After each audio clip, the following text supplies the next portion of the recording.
For Mark, Cian, Shane, and Nikki!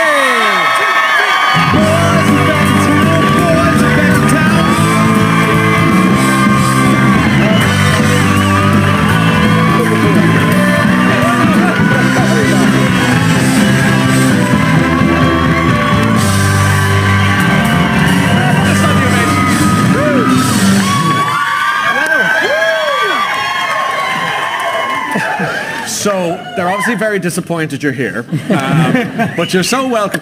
What's striking me about your reunion and the comeback and everything is the warmth of it. I was saying this a bit to you before the show, but there's a lovely genuine warmth to it all. People saying they're back, you've got a great album together, the whole thing.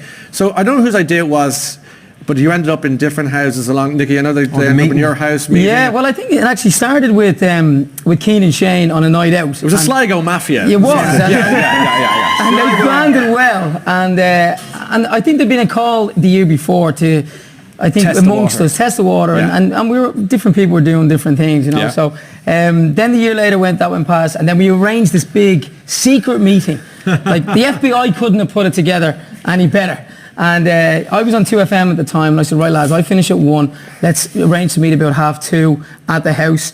And the lads drove up in Sligo separately, I might add, and they'd been in my house a billion times, and obviously not in quite some time. Yes. And I had the house spick and span, by the way. We ordered in a few, you know, Georgina was cleaning the house and I helped, and we ordered food and stuff. Cupcakes. Yeah. Did you help clean the house? Yes. But I did actually. Well, I was on radio, so. Yes. But no, but next of all, the doorbell went, and Shane looked green.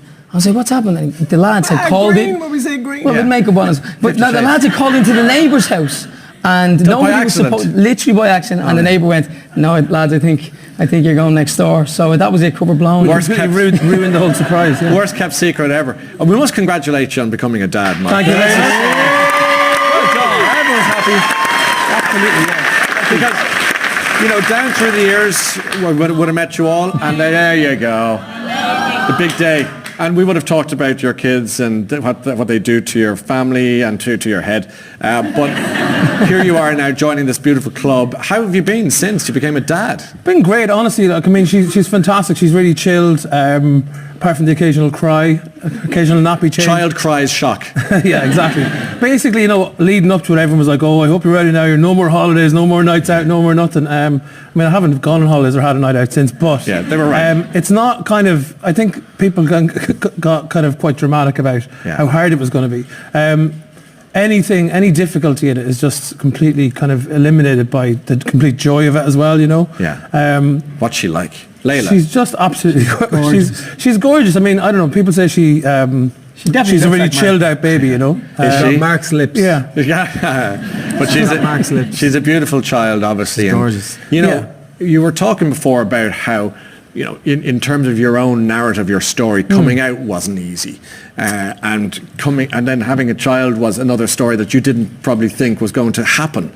And here we are, 2019, changed country, changed times. Absolutely, yeah. I mean, honestly, the audience's reaction just now is exactly how the whole country has been reacting to me. Yeah, nothing but love, you know, which is fantastic. I think I can't wait to bring her up in this country. It's a fantastic country, and it's like hurtling down the road at such a great speed in the right direction, you know. And yeah, I love. Like, I've been back in Ireland, living here for quite some time, and she's definitely going to have an Irish accent growing up anyway. Good. That's a good moment. Because Christmas for people down through the years, you weren't a Christmas head, were you? Well, yeah, there was a point in time where, you know, I think Christmas, and it's easy to forget everybody that doesn't have the family or the kids or the boyfriend or girlfriend or whatever. And I think it's quite important to always think of them and remember them. And maybe I was never quite sort of bah humbug levels, but there was definitely times where I was a bit like, okay, Christmas is going to come and it's going to go, and I'm not going to be mad that it's over, because, you know, it sort of holds a magnifying glass up if you don't have a family or if you don't have a boyfriend or girlfriend. And so, yeah.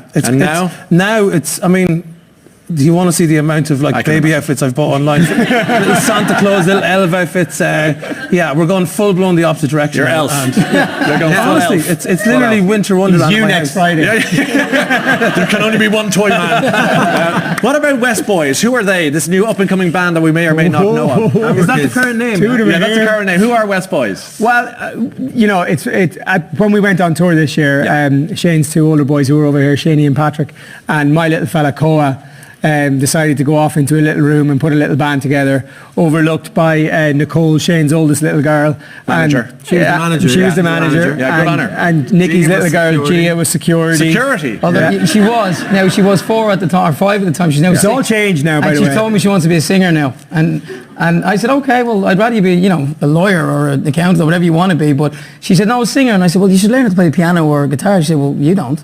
I don't know. She told me She should be a lawyer. She genuinely is a very, very good singer, as are the lads, boys as well, and girls. The talent has come through with the gene has kids, I have travelled. to say, But they formed a kind of a band. They formed a little band and they went off and wrote a little song. It was incredible. So, you know, after I think it was the first or second show in Belfast of the reunion tour, we were up in the dressing room and, you know, there was these little whispers going on and we were summoned to a performance in the corridor. And at the time, Gia, Nikki's little girl, she was security. All the phones, like, so we didn't film it. So we weren't now filming it. She's a good North Sider, right? She sold them on eBay afterwards. But they did a little performance of a song that they wrote along with Nicole, I think, am I right? Yeah. And it was incredible. We were actually like, oh my God. I looked at Shane and we were laughing. Honestly. Forget about Westlife. The West Boys, Westlife. So let's go into young Westlife.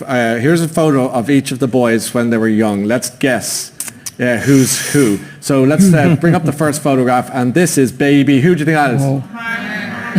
Why? Like, why? Yeah, my mother used to cut my hair with a blunt knife. Did she? I think most Irish mothers did that during a ruler. I did not use a ruler. No, just the blood. Okay, child number 2, please. West child. Who's that? Yeah. Cian.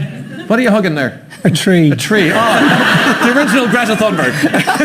Bless my dad. We had three trees.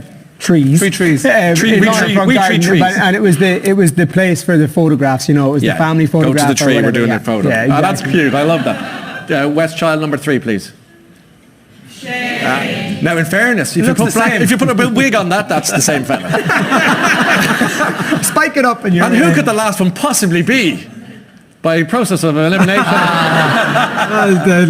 a nuclear. My dad there, like that. He looks like I think I always thought my dad might have Mexican genes in him or something. That's fun. Hey, listen, I know that the